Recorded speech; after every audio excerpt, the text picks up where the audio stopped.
Welcome to nation state dialogue series राष्ट्रीय राज्य संवाद श्रृंखला में आपका स्वागत है.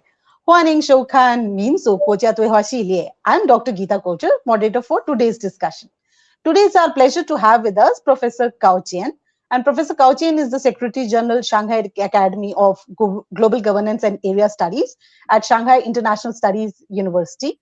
He's also the Director of the Center for British Studies, SISU, and Director of the Center for World Thinktank Studies, SISU, a non-resident senior researcher at the Beijing Club China Diplomacy Association, a non-resident senior researcher of China Forum, Center for International Strategy and Security, Tsinghua University, and the executive board member of Shanghai Chunqiu Institute for Development and Strategic Studies.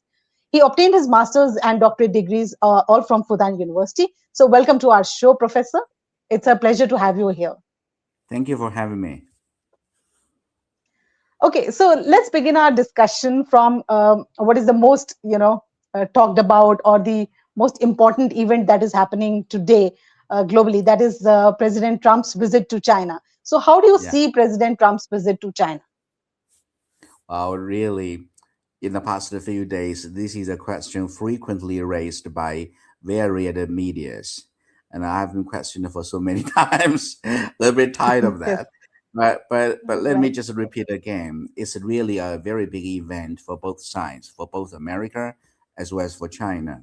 So as our President Xi Jinping has emphasized, the Sino-American bilateral relations has been invested with more than enormous influence internationally, globally. So it is really a very big event, has absorbed so many media's participation. While generally, obviously, both countries are the major powers in the world, and which is number one and number two economies in the world, and also, culturally speaking, both countries have very huge abundance of culture and prosperity in economy and culture. So in this sense, our Sino-American bilateral relationships improvement is really a big news for domestic politics, for Asian politics, as well as for the global politics. And so far, according to the released news, I think the conversation, the dialogue is perfect. And I think now, just a few hours ago, both presidents just visited a very representative Chinese cultural site, that is Tiantan. Previously, it's a place of worship in the ancient Chinese time. It's really a very, very representative cultural expression of China. And I think they do enjoy it a lot. And what is very, very conspicuously important is the American visiting team, the delegation, is composed of quite a few, I would say, the top level CEOs from the entrepreneurial circle. And I was told, actually, everybody was very much excited to get a ticket to participate into this team.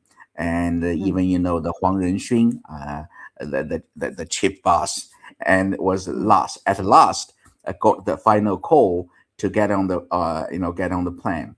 So welcome him on board. So I think it's really a big news, and the Chinese government attached very much importance to this bilateral relationship, and definitely for this visit, as President Xi has clarified very, very specifically.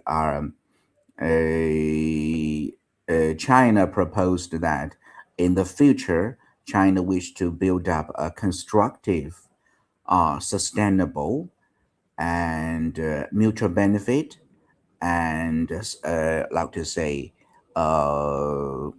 benign competition, stability for our bilateral relations.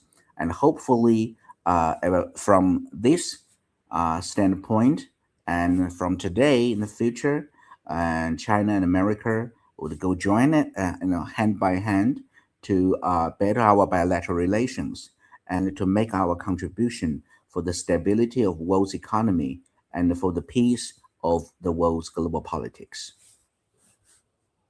I mean, this visit is also significant after all the ups and downs that have happened between US and China relations. But interestingly, the trade war started with Trump, and Trump was the last president who visited China. And again, this time, Trump is visiting China after the Busan talks, especially at a time when, the Middle East conflict is going on. So US and Israel is also into conflict with, Iran. I mean, there are two things which become very significant. One is, how does US position itself in negotiations with China when it is already engaged in Middle East conflict? And two, in terms of the business ties that you're talking about, the rare earth material, the chips industry, how do you think that is going to evolve in during these talks?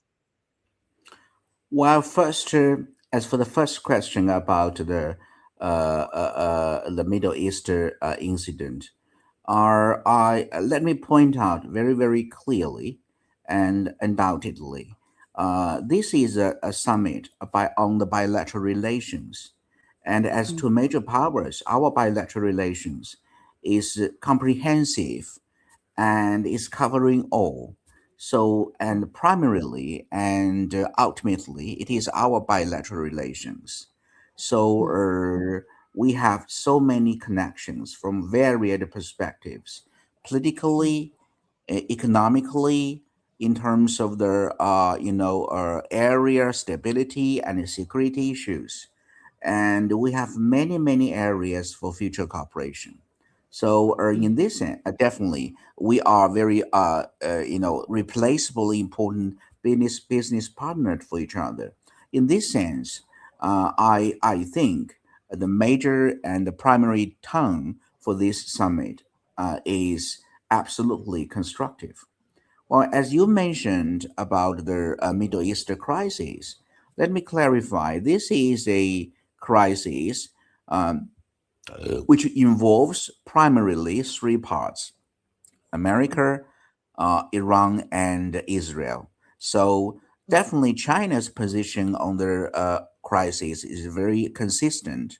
We would call for peace and diplomatic, cooperation for peace down this, heated situation, and we'd call for all parts, all parts, it's like a multi perspective or you know area security platform with the participation of all the states in the area. And so our position is very consistent. So I don't think there's kind of relevance between the Middle East crisis and the summit here. So this is my mm, answer for the first question. As for the mm, second question, they talk about the chip industry. Definitely, the chip industry are, let's say, ever since 2017, 16, 17, the chip business has been a very, very sensitive subject. That is right, why I think absolutely. Mr. Huang was the last man to be called on board. It's quite interesting. We have many, many cartoons and some very humorous expressions about his visit. Well, go back to the subject. I don't have any specific news or updates about what is going to happen now in the future. But let me just clarify 2 points. First point, in my opinion, I don't think China is in desperate need of that kind of most sophisticated chip from America. Actually, Mhm, that is the reason is because actually in the past nearly 10 years, China has made considerably big progress, a very very important progress for our own build up chip industry. Although yes, compared with America, we still have a certain way to go, but yes. China has, to a very large extent, win back its independence from the chip industry. This is the first.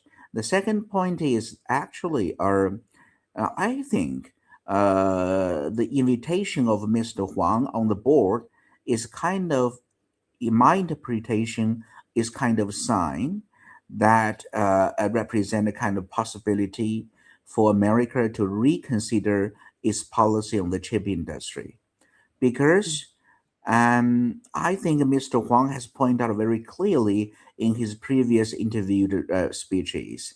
He said that actually, if Inventa failed to sell their sophisticated chips to Chinese market, is a kind of suicidal action. This is something the company cannot afford.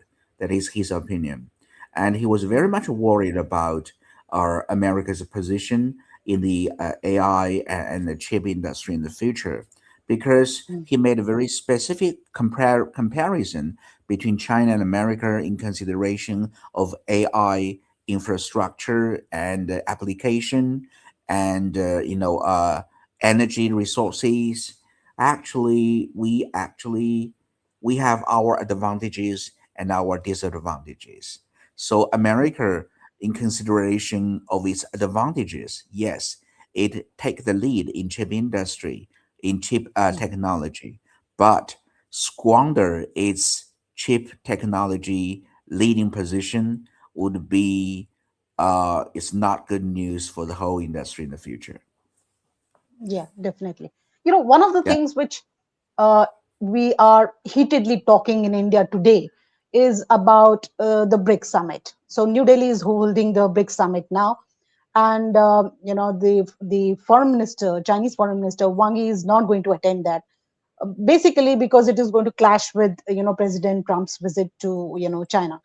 But at the same time, there are talks in India that whether the China is realigning with US more than it is to BRICS, while BRICS is now considered as it is going to be one force that would push towards de-dollarization, and Trump has constantly been saying about that. If BRICS is going to push about de-dollarization, he's going to put sanctions.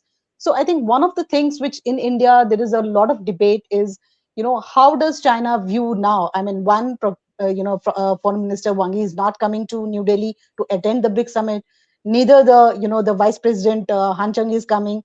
So does it signal that China is moving or shrinking away from BRICS and trying to cozy with US in terms of G2, or is it a normal phenomena in China that because there are high level visits there, China has to cater to that more important than the BRICS summit in New Delhi? Because I mean, in G20 also President Xi Jinping could not attend. So there are speculation in India that during the BRICS high level summit, maybe President Xi Jinping will also not come to India again. So how do you see that scenario evolving?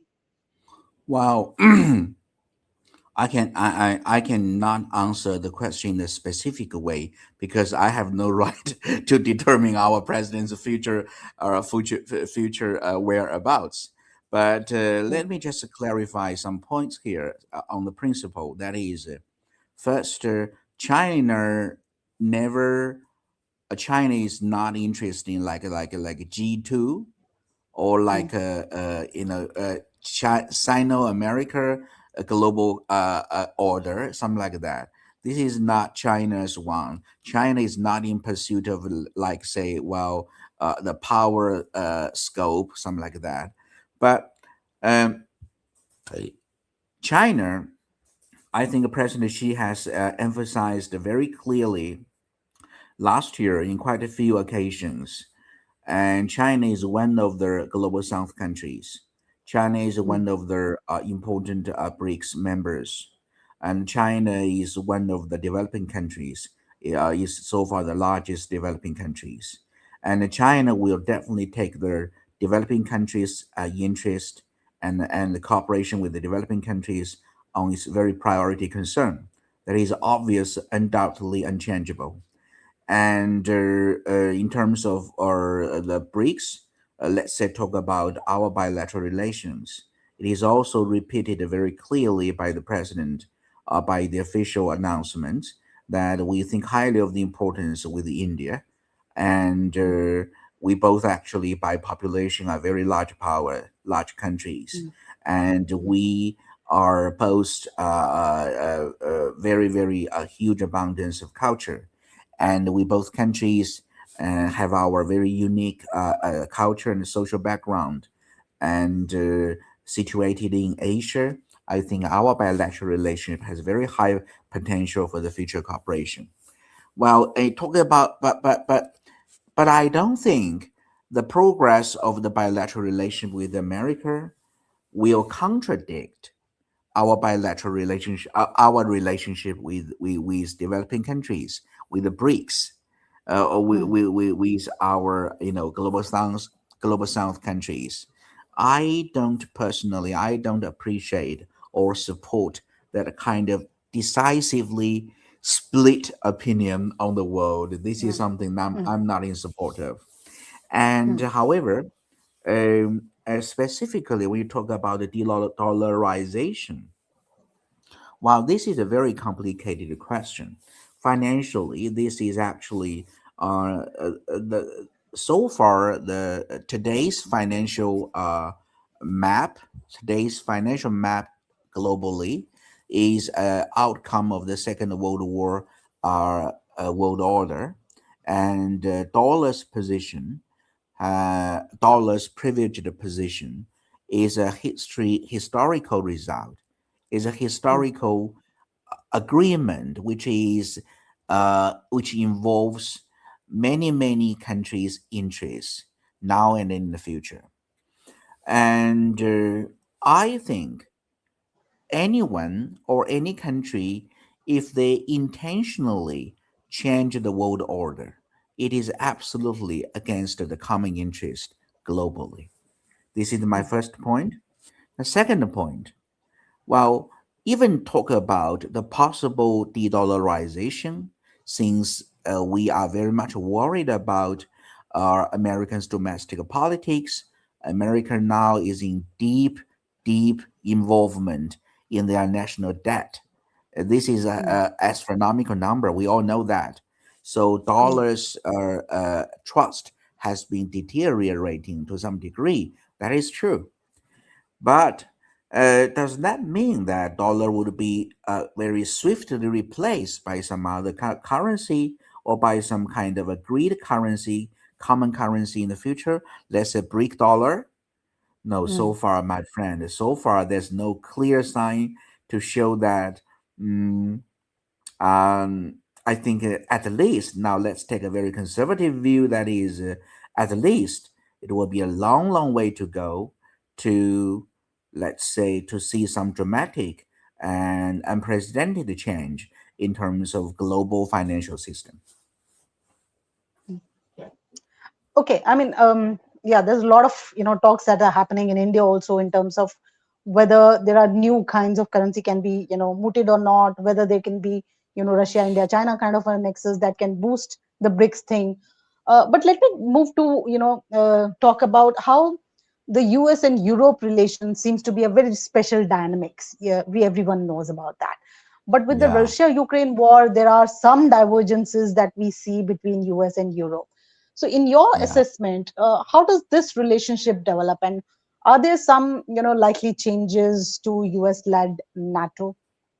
And if so, what kind of, Well, changes that you expect? the transatlantic bilateral relations used to be Mm, very stable, particularly in the past few decades. Obviously, after the Second World War, America, as a savior of Europe, was acknowledged as a irreplaceably important partner. This is quite mm, understandable, economically, politically, and by national, by domestic, by area security, geopolitically.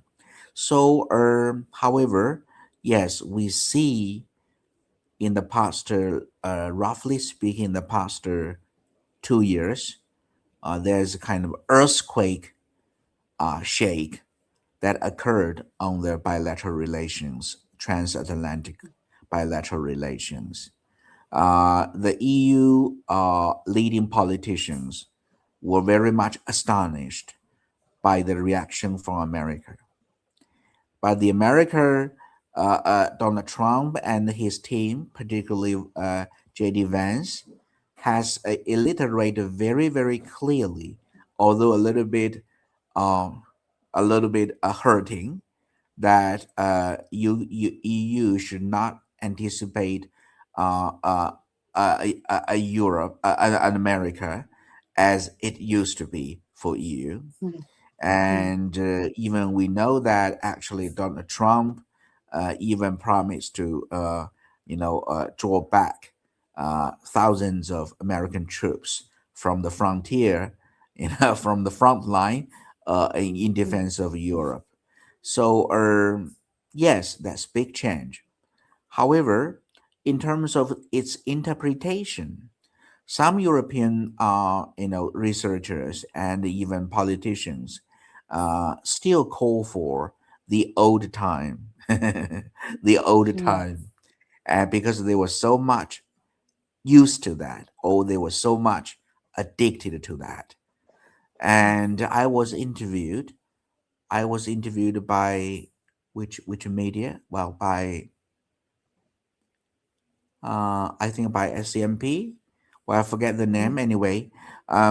About what I think about the. Oh no, I was interviewed by Global Times. And what mm. is the future? What is the future of NATO? Well, my Right. personal opinion is I don't think it is just you know it is just no more than a gesture, or Mm, say this is just a bargain time. If the mm, EU is willing to, pay a higher price, America would be happy to stay and play the same role as it previously. I mm, think, we should interpret the dramatic change in relation to the unprecedented global change internationally speaking. This is mm. quite important. Yeah, Let that's me true. clarify very clearly. Now America is a great nation, obviously, Mm, now and in the mm, future. But we have mm, to admit, America is comparatively declining as a power. America mm, cannot take the same role as it was, let's say, 10 or 20 years ago, or even mm. to the late of the 20th century. It is impossible. It is impossible. Have a look at what happened in the Hormuz Strait. You know, Right. have we draw have we draw sufficient knowledge Mm, from the reaction of America to the to the area crisis? I mean, what I see is mm, that I'm not going to say I mean, I'm not going to comment, further, but we all know that this is a very awkward situation for America. Okay, mm, so.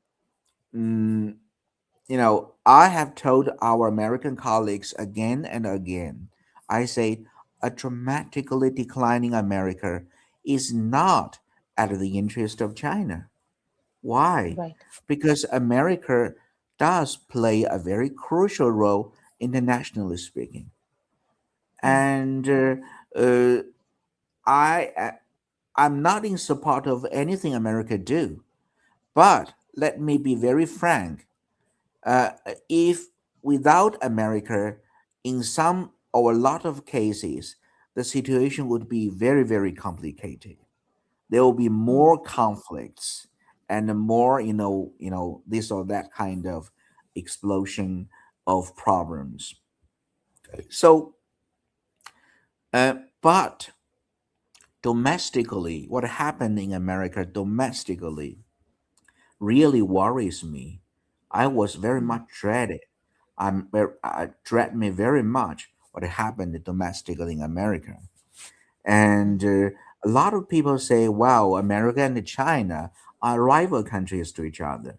No, no, no. mm, I told them, you are misunderstanding our bilateral relationship.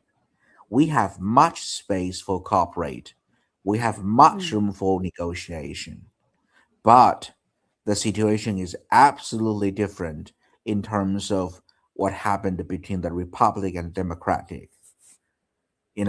Domestic in their domestic politics, the Republic's real enemy is the Democratic, vice versa. Yeah. This is something we would say the split of the domestic politics, or we say the extremity of the partisan attitude. So how could we anticipate a lot from America, who is so much embedded with the split of domestic politics, with the fragmentation of social life, with unstable social value system? This is something I'm really worried about. So what happened in domestic politics in America would exert a very, very important influence and impact upon the transatlantic bilateral relations. I think, I think the situation for EU would be more serious in the future. Let's wait and see. I thank you, Professor, and I hope these conversations go. I know that there's so much more to learn from you. So, on that note, I think it was an interesting discussion. Of course, the first of its kind, and I'm going to probably have more of these discussions with you. Thank you for joining us, and to our viewers, thank you very much for watching. Please like, subscribe, and share with these videos. And there are going to be many more interesting, academic discussions. And please keep watching. Subscribe to the channels for the updates that are going to come. Namaskar. Thank you.